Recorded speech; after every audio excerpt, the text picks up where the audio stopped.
Hello there, and welcome back to the Disconnected. I am here with my last video celebrating all of the amazing things from 2022 in physical media, and this is just kind of a roundup of things that didn't make a mention in my other videos that I really thought should get at least a slight mention. So I'm going to jump into these and move very quickly because I'm surrounded by so many releases that you can even see them in the corner of my screen.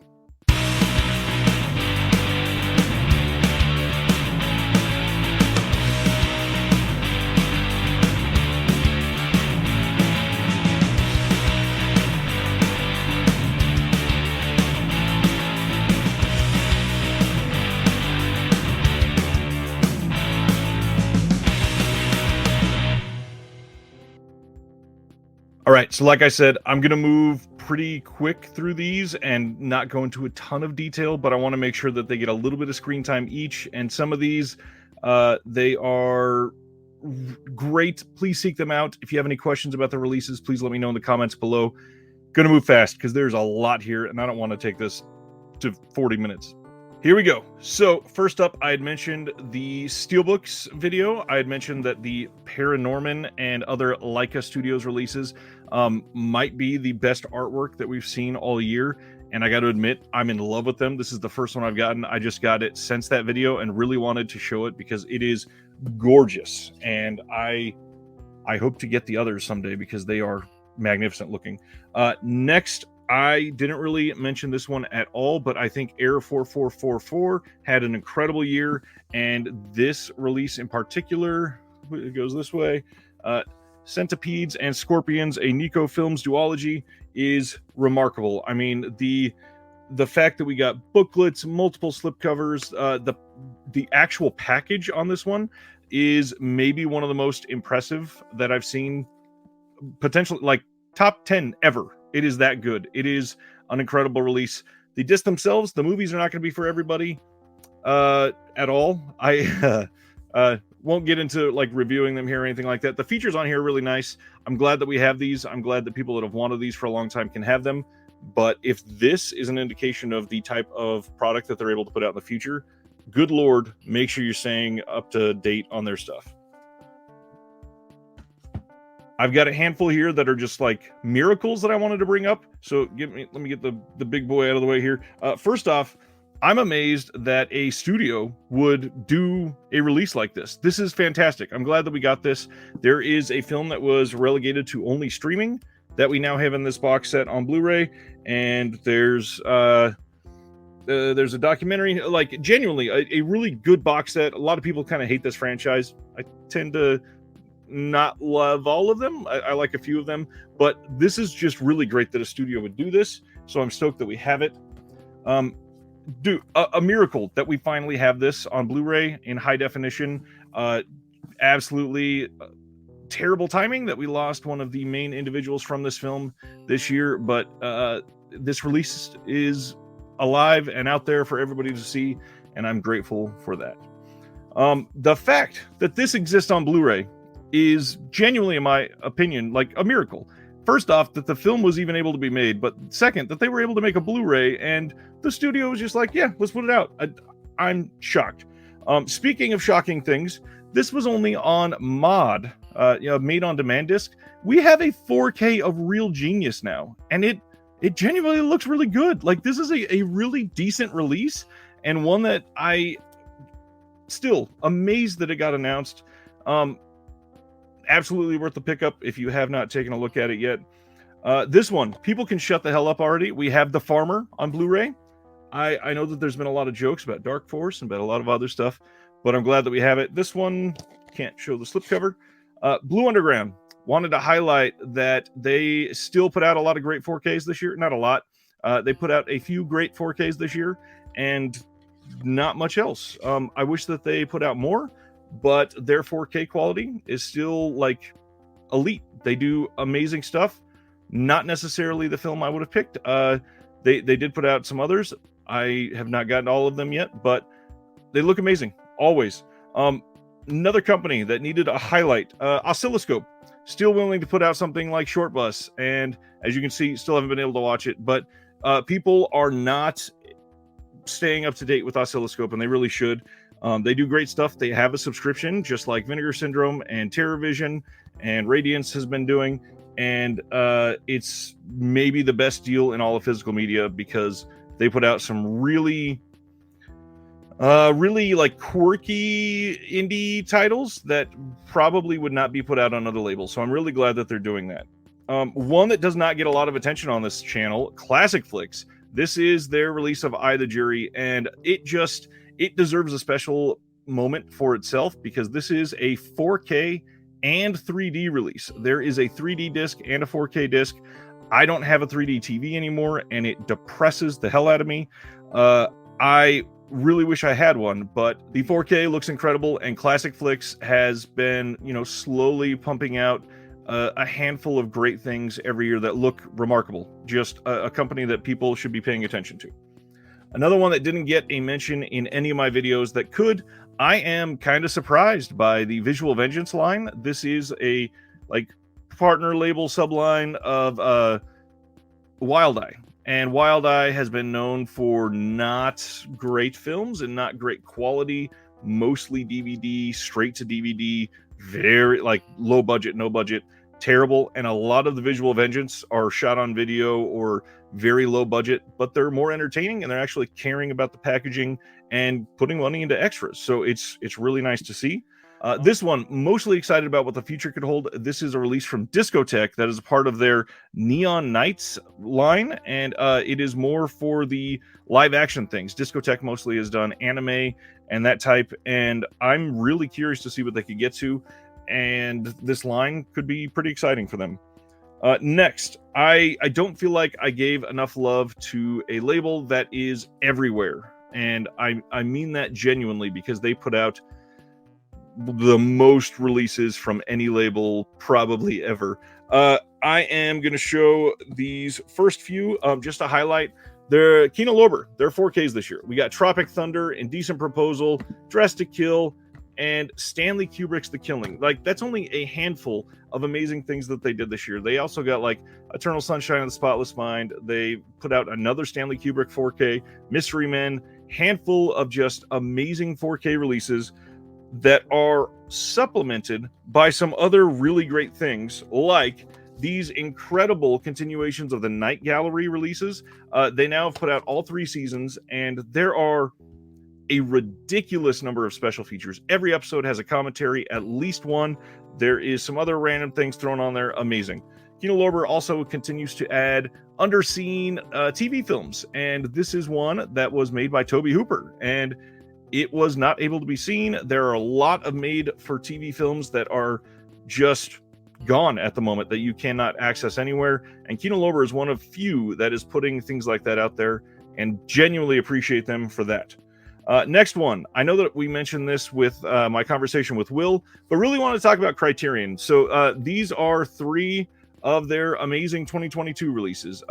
Lost Highway, it's not my favorite Lynch. I'm not super into it like others, but it genuinely looks amazing. It's a huge uptick, some great special features, and people can finally stop asking about this one. Arsenic and Old Lace, this was a holdout. Criterion put this out years ago, and now it's finally out on high definition, and the release looks and sounds fantastic. Wonderful release and wonderful film. Takeout from Sean Baker, one of my favorites, and I genuinely love Sean Baker as a director. He is great at what he does. One of my modern favorites, and I am just glad that his stuff is starting to get some boutique attention, not only from Criterion, but also from Second Sight this year in the form of Tangerine. And it is really nice to see, and supposedly there's some more coming from his catalog, so we'll see about that soon. Next up, one that rarely ever gets mentioned, and let's see. These are just 2 of their releases from this year. They were kind of quiet during the early parts of the pandemic, but MVD Rewind continuing to put out some good stuff. We got Vampire's Kiss, Desperate Hours here, and they're releasing some things that were previously out of print, and now they're available for everybody again, like Disturbing Behavior also came out from them. But also, there are things that were never available. Like they put out the film, I think it was called Monday Morning, and it had an alternate title. Don't remember it offhand, but you couldn't get it anywhere. And just to be able to rescue that and give it its first HD life, and maybe even home video life, I don't think I'm remembering all the details properly, but That is incredible, and I appreciate everything that they do. NVIDIA Rewind kind of took it easy for a couple years, and a lot of people started to really not have that trust in them still. But I'm hoping that they have a lot still. We have heard that they are putting out their first 4K soon, in the Return of Swamp Thing, I believe is that one. I talked about a few of the Severin releases in my videos, but two others that were near the end of the year that I just really want to give a special moment to. I Miss You Hugs and Kisses. The fact that they're still able to put out the other Video Nasties that either don't have any HD releases or just David Gregory trying to collect them all, it is fantastic to see. I'm glad that they're doing it. I'm glad that they are able to keep putting that sort of attention into it. Next one is the 4K release of Four Flies on Grey Velvet. This is the Argento film, rescued and for the first time legally on high definition, but jumped all the way up to 4K. That's pretty remarkable. And it was a we'll say controversial release. There's a lot of people that wanted to complain about that, but the transfer looks amazing. It's a great release. It was an expensive release, but it's 4 discs, has the soundtrack. In my mind, that's pretty impressive. Next company, they did not get a lot of positive attention from me this year, but I did want to shout the fact that Shout Factory and Scream Factory have continued to do some good things throughout the year. I mean, we got Alligator on 4K this year. Can't really complain about that. They are still putting out some unique titles like Alligator and the Company of Wolves. Nice to see those get a new life on home video. However, of course, we are still seeing a lot of re-releases like Black Christmas here. Now, with Black Christmas, the 4K, it looks really good. Believe me, the big uptick is audio, but some of the other 4Ks were not nearly as big of an upgrade, and a lot of people are sort of worried that they are kind of taking it easy and coasting at this point. This might be one of the most impressive releases for a single film ever, and it is large. Ghostwatch from 101 Films. This is only, I think, their second dual region release where they put it out in region B and they put it out in the UK and in the US. And I mean, this release is thick. It's got multiple books, looks great. Just a wonderful release. They have done some really high quality releases and supplemented with that with some that are a little more budget, but overall some great stuff coming out of them. These next two, before I move on to some of the foreign labels, I really wanted to highlight the consistency of two labels that they get a lot of attention surrounding their announcements and right when there are pickups, but because they don't put out releases every single month, I think that they sort of get hidden. And in my opinion, not at all something that is warranted because they are some of the best out there. First, Cauldron. Shanghai Joe, Convoy Busters, and the other, like Contraband came out this year. They have an incredible looking release of City of the Living Dead that is dropping soon, and that's a 4K release. Wonderful, wonderful quality from them. And obviously they ran from Jesse Nelson, who is from Diabolic, and he knows what people like. He knows a lot about films, and he is genuinely doing some great things with that. The other one, Mondo Macabro. Had one of their best years ever. This is the House of Terrors. Okay, so there's a cut there. Had to censor a part out. Could not show the cover of this uncensored. This is a haunted Turkish bathhouse.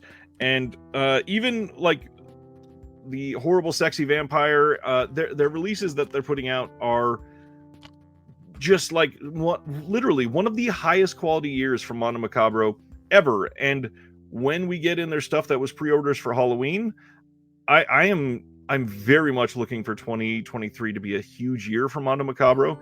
And even more so, the last two companies that I mentioned, Contraband and Mondo Macabro, working together on something completely different, which is going to be Neon Eagle Video and putting out some like trashy Asian action films. And I can't wait to see what else they do. They've announced one title so far, supposedly have a lot more acquired.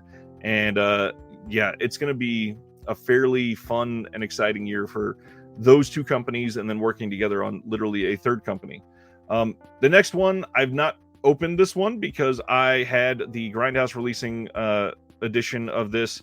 However, I just want to point out how Indicator is still one of the most consistent boutique labels out there. Their stuff is always high quality. They have great scans.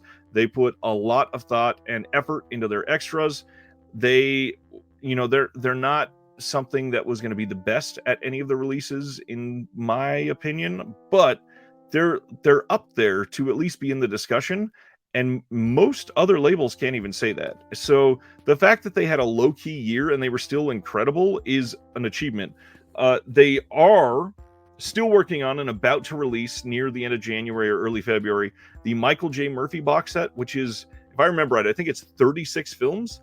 And I guarantee if that had come out in 2022, this would have been mentioned multiple times over, because that is a masterful achievement. And with that finally in the pipeline after being delayed a couple times, they are supposedly going to be like back with a vengeance, about to announce some things in the next week or two. And I just can't wait to see what 2023 is, because there's some rumors swirling and it sounds pretty exciting. The next one, I don't think I talked enough about Eureka. Eureka put out some incredible releases this year. This is the 4K of The Cabinet of Dr. Caligari. Eureka is like the Criterion of the UK, but like better quality, in my opinion. And not all of their films are like Criterion respect level worthy, but the Masters of Cinema ones definitely are. And then some of the other ones that don't even get that label potentially are as well. Eureka, yeah, solid all around. Really great slate from them this year. I know a lot of people have not been thrilled with the lower number of Masters of Cinema and higher number of Asian cinema that is more like Sammo Hung type things. Just some people that were used to their older output and not thrilled with the direction they're going. I don't buy it. I think it's great that they're doing what they're doing, and I just sincerely hope they continue. Next, Umbrella in Australia. So this release of Martyrs is amazing. The fact that they were able to get the rights to this and put it out for Australian audiences is stupendous. I love the film Martyrs. I have been very happy with the output of Umbrella this year, but again, not like the best of anything, but they are genuinely in the conversation for incredible extras, for really great packaging on some of their films, for just overall really good solid releases. With Umbrella, I really wanted to highlight the Ozploitation Classics sublabel. I think that this might be like the most underrated sublabel in all of boutique physical media. It is that good. I love what they put out on that line. Next up, just another incredibly consistent label, and one that is always exciting to follow and puts a spotlight on filmmakers that don't always get it, and in fact may not get it anywhere else in the world. And that is Third Window Films, just always doing a lot with Japanese cinema, and very high quality, pretty much all done by one person, which is astonishing. Love what they do. Just really, really great work overall. Next one, there are some labels from Germany that are doing some really solid work. Wicked Vision does a lot with media books that have incredibly solid transfers, brand new extras, really great booklet. Not all of those things are in English, so I've not been able to appreciate a lot of the extras on Wicked Vision stuff. What I really wanted to highlight is Cook Films, which I believe, or it might be pronounced Cock. Cock Films, which supposedly has transferred over. That's why we have Plaion, Plaion. Cock may have became Plaion. Plaion is the one that put out the astonishing He-Man set at the end of the year. They put out some high quality releases in formats that we didn't get in the US. So, like Alex Garland's Men. This is a UHD release of Men that came out in Germany that the US does not have. The highest that we have in the US is Blu-ray. They also did the same for X from Ty West, and they look good. They genuinely look better than the Blu-ray. So I appreciate that they're able to do this, and these releases are very solid. Next, a fairly prestigious label that just put out some really great things this year, and these two in particular, I feel like they're getting no attention and no love, and they're two of the best movies of all time with two incredible 4K releases. I'm talking about BFI and their release of Get Carter and The Proposition. These are amazing movies, but the 4Ks look great. The packaging is everything that boutique lovers love. Hard box, we got a book with it. It's a 4K release. I mean, what else is there to ask for? These are incredible releases from a really high quality company, and people just seem to sort of be sleeping on it. Next one, I talked about Second Sight a lot, actually, in some of the others videos, talking about like Drive and The Witch and Dog Soldiers getting great releases. What I really wanted to talk about is the fact that they're still willing to show like indies.